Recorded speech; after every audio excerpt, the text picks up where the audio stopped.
భారీ వర్షాలు వరదలతో అతలకుతలమైన కేరళ వయనాడ్లో సహాయక చర్యలు కొనసాగుతున్నాయి. ఆందోళనకర విషయాలు వెలుగు చూస్తున్నాయి. 600 మంది వలస కార్మికుల ఆచూకీ గల్లంతైంది. మొబైల్ నెట్వర్క్ దెబ్బతినడంతో ఇప్పటికీ ఆచూకీ దొరకడం లేదు. మండక్కై ప్రాంతంలో తేయాకు, కాఫీ, యాలకుల తోటల్లో పనిచేసేందుకు బెంగాల్, అసోం నుంచి వచ్చిన వందలాది కార్మికులు వరదల్లో చిక్కుకున్నారు. మలయాళీ ప్లాంటేషన్లో పనిచేస్తున్నారు 600 మంది కార్మికులు. అయితే మండక్కైలో ఈ 600 మంది కార్మికులు నివాసం ఉంటున్నట్టుగా తెలుస్తోంది. కార్మికులు రెస్పాన్స్ కాకపోవడంతో వారి కుటుంబ సభ్యులు ఆందోళన వ్యక్తం చేస్తున్నారు. వరదలో 5గురి కార్మికుల మృతదేహాలు కొట్టుకువచ్చాయి. వాతావరణం అనుకూలంగా లేకపోవడంతో అటు వయనాడ్ ఎంపీ రాహుల్ గాంధీ పర్యటన కూడా రద్దయింది. ఇటు వందలాది మంది ఇప్పటికే బురదలో కూరుకుపోయారు. భారీ వర్షాలకు వయనాడ్ జిల్లా అతలాకుతలమైంది. అటు మట్టి చర్యలు విరిగిపడి ఇప్పటి వరకు దాదాపు 133 మంది మృత్యువాత పడ్డట్టుగా సమాచారం అందుతోంది. మెప్పడి, మండక్కై, చురల్మల, అత్తమల, నోల్పూజ గ్రామాల్లో దాదాపు 600 మంది వలస కూలీల జాడ తెలియడం లేదు. ఈ గ్రామాలన్నీ కూడా పూర్తిగా తుడిచిపెట్టుకుపోయాయి. మీరు చూస్తున్న దృశ్యాలు కేరళ వయనాడ్ జిల్లాకు సంబంధించి పూర్తిగా కొండ చర్యలు విరిగిపడి భారీగా ప్రాణ ఆస్తి నష్టం సంభవించింది. ఎక్కడికక్కడ గ్రామాలు దాదాపు 5 గ్రామాలు తుడిచిపెట్టుకుపోయాయి. అవన్నీ కూడా పూర్తిగా బురద, ఇసుక మెట్లలో కూరుకుపోయిన పరిస్థితి. దీంతో దాదాపు 600 మంది వలస కూలీల ఆచూకీ ప్రస్తుతం తెలియడం లేదు. మీరు చూస్తున్న దృశ్యాలు డ్రోన్ విజువల్స్. ఓవైపు డ్రోన్ విజువల్స్ చూడొచ్చు, పూర్తిగా ఏరియల్ వ్యూ షాట్స్.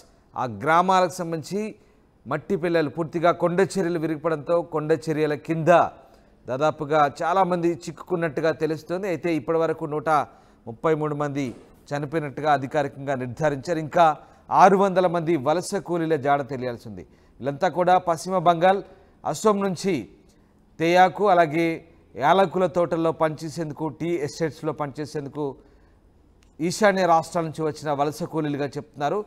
వీళ్ళ జాడ తెలియకపోవడంతో వాళ్ళ కుటుంబ సభ్యులు ఆందోళన వ్యక్తం చేస్తున్నారు. ఇప్పటికే మొబైల్ నెట్వర్క్ కూడా అక్కడ పనిచేయడం లేదు. సహాయక చర్యలు కూడా ఆటంకం కలుగుతున్న పరిస్థితి. ఒకసారి ఆ దృశ్యాలు చూడొచ్చు. ఎన్డీఆర్ఎఫ్ బృందాలు తీవ్రంగా శ్రమిస్తున్నాయి.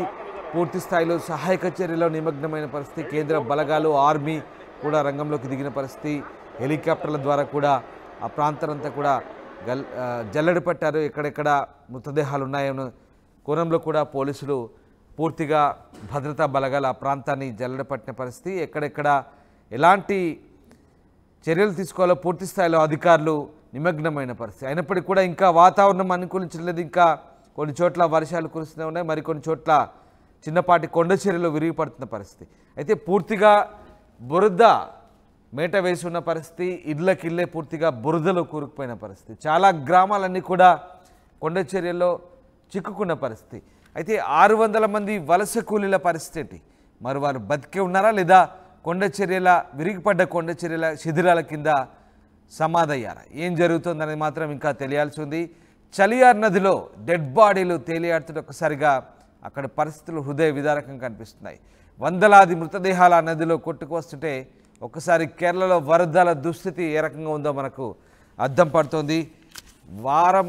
దాదాపు 2 రోజులుగా కురుస్తున్నటువంటి భారీ వర్షాలతో ఒకసారిగా కేరళ అతలాకుతలమవుతున్న పరిస్థితి. ఇక వయనాడ్లో సహాయక చర్యలకు ముందుకు సాగే కొద్దీ ఆందోళనకర విషయాలైతే బయటకు వస్తున్న పరిస్థితి కనబడుతుంది. ఫోన్ నెట్వర్క్ దెబ్బతినడం సమస్యను మరింత తీవ్రంగా మార్చిందని చెప్పవచ్చు. ముఖ్యంగా ఈ మండక్కై ప్రాంతంలో ఉన్నటువంటి తేయాకు, కాఫీ, యాలకుల తోటల్లో పనిచేసుకు వచ్చినటువంటి ఈశాన్య రాష్ట్రాలకు చెందినటువంటి పశ్చిమ బంగాల్, అసోం నుంచి వచ్చినటువంటి కార్మికులు ఇక్కడ ఉన్నారు.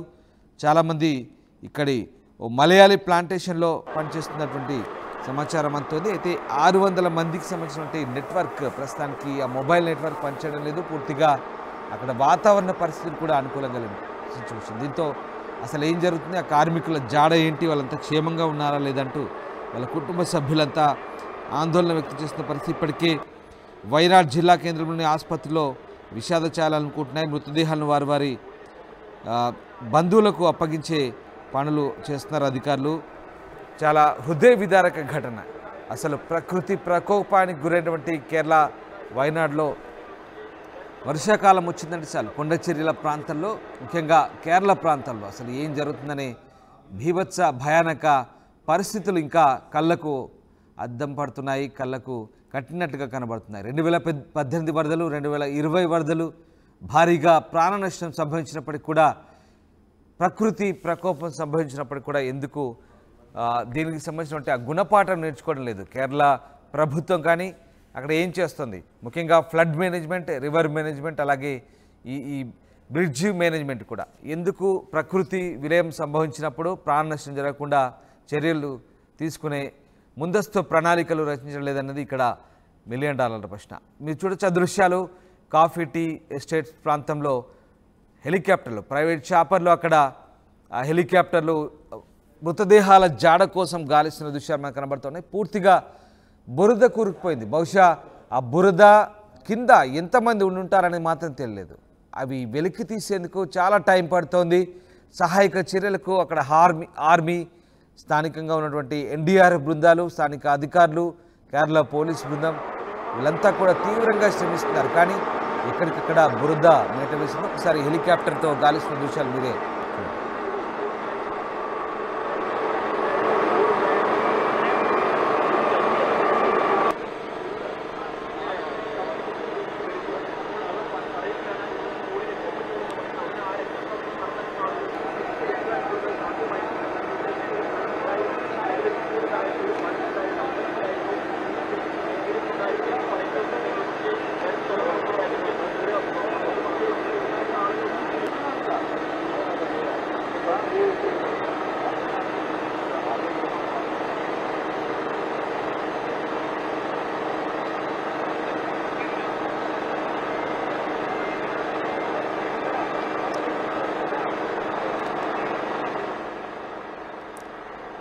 మీరు చూసిన దృశ్యాలు డ్రోన్ విజువల్స్.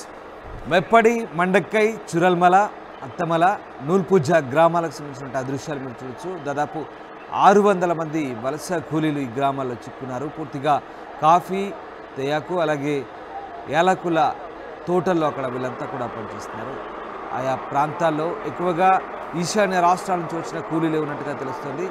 ఇప్పటివరకే దాదాపు 133 మంది ఈ మట్టి చర్యల కింద మృతి చెందినట్టుగా అధికారికంగా ప్రకటించారు. ఇంకా ఎంతమంది వాటి కింద చిక్కుకున్నారనే మాత్రం ఇంకా తెలియని పరిస్థితి. ఓవైపు ఇంకా వరద కొనసాగుతోంది. ప్రస్తుతానికి కొంత వర్షం తగ్గుముఖం పట్టినప్పటికీ ఇంకా వరద కొనసాగుతోంది. అయితే ఆ బురద కింద, ఆ కొండ చర్యల శిథిలాల కింద ఎంతమంది ఉన్నారనేది మాత్రం ఇంకా పూర్తి స్థాయి సమాచారం లేదు. దాదాపుగా 600 మంది వలస కార్మికుల గల్లంతుకు అయితే సంబంధించి ప్రస్తుతం ఆందోళన వ్యక్తమవుతుంది. అక్కడ వాతావరణం కూడా ఇంకా పూర్తి స్థాయిలో అనుకూలించలేదు. మరోవైపు పూర్తిగా మొబైల్ నెట్వర్క్ దెబ్బతిన్న పరిస్థితి. ఈ నేపథ్యంలో ఏం జరుగుతుంది, అక్కడ తమ వాళ్ళు ఎట్లా ఉన్నారనే ఆందోళన ఆ కూలీల కుటుంబ సభ్యులు వ్యక్తం చేస్తున్నారు. ఇప్పటికే బంగాల్, అస్సాం నుంచి వాళ్ళంతా కూడా కేరళ వచ్చేందుకు ప్రయత్నిస్తున్నారు. మరోవైపు వైనాడ్ జిల్లా ఆసుపత్రిలో ఆ డెడ్ బాడీలను గుర్తించి వారి బంధువులకు అప్పగించే క్రమంలో అక్కడ అర్థనాదాలు మిన్నెడుతున్నాయి. పెద్ద ఎత్తున మార్చురీలో డెడ్ బాడీలు పోగై ఉన్న పరిస్థితి. అసలు ఇంతటి ప్రకృతి ప్రకోపానికి ఒక్కసారిగా అర్ధరాత్రి ఊహించని కాలరాత్రిగా మారింది. సరిగ్గా రాత్రి 1 గంట ప్రాంతంలో మొదలైన భారీ వర్షం, కుంభవృష్టి, కొండ చర్యలు విరిగిపడంతో ఒక్కసారిగా ప్రమాద ఘంటికలు మోగినాయి. కొండ చర్యల కింద ఉన్నటువంటి గ్రామాలే తుడిచిపెట్టుకుపోయిన పరిస్థితి. ఎన్డీఆర్ఎఫ్ సిబ్బంది చేస్తున్నటువంటి సాహసం మనం చూడొచ్చు. అత్యంత రిస్కీ ప్రాసెస్ అది, చాలా రిస్క్తో కూడుకున్న ప్రక్రియ అయినప్పటికీ కూడా ప్రాణాలకు తెగించి వాళ్ళంతా కూడా అక్కడ సహాయక చర్యలు కొనసాగిస్తున్నారు. నిజంగా చాలా హృదయ విదారకమైన అత్యంత సుందరమైన మనోహరమైన కేరళ. అసలు ఏం జరుగుతుంది, కేరళ దుస్థితికి కారణం ఏంటి? ప్రకృతి వైపరీత్యాలు సంభవిస్తాయి, దాన్ని ఎవరు కాదలే. కానీ ఈ వైపరీత్యాలు ఎదుర్కొనే ప్రణాళికలు ఎందుకు ప్రభుత్వం రచించలేదు? గత దశాబ్దాల కాలంగా కేరళలో ఇదే పరిస్థితి. ప్రకృతి వైపరీత్యాలు సంభవించినప్పుడు, సాధారణ న్యాచురల్ కలామిటీస్ జరిగినప్పుడు వీటిని ఎదుర్కొనే, వీటి బారి నుంచి రక్షించే ప్రణాళికలు కేరళ ప్రభుత్వం చేయడం లేదు. సాధారణంగా కేరళ అంతా కూడా కొండ చర్యలతో కూడినటువంటి ప్రాంతం, అత్యంత సుందర రమణీయమైనటువంటి ప్రాంతం. పర్యాటకులను విశేషంగా ఆకట్టుకుంటుంది. భారీ సంఖ్యలో దేశవ్యాప్తంగా ఉన్నటువంటి పర్యాటకులంతా కూడా కేరళ వెళ్తుంటారు. చాలా అందంగా ఉంటుంది. కానీ ఇప్పుడు అందమైన ప్రదేశాలు మృత్యుకుహరాలుగా మారాయి. పూర్తిగా శవాలతో అక్కడ పూర్తిగా ఒక హృదయ విదారక ఘటనలు చోటు చేసుకునే పరిస్థితి. సో ఏం జరుగుతుంది, ఎందుకు దీనికి సంబంధించినటువంటి ప్రణాళికలు ప్రభుత్వం రచించలేదంటే ఇంకా కేరళ ఇంకా పాఠాలు నేర్వాల్సి ఉంది. వందల సంఖ్యలో మృతులు పెరుగుతున్నారు. 2018 వరదల్లో దాదాపు 450 మందికి పైగా మృతి చెందారు. 2020లో 104 మందికి పైగా మృతి చెందారు. ఇప్పుడు తాజాగా 133 మంది చనిపోయారు. ఇవి కేవలం అధికారిక లెక్కలే.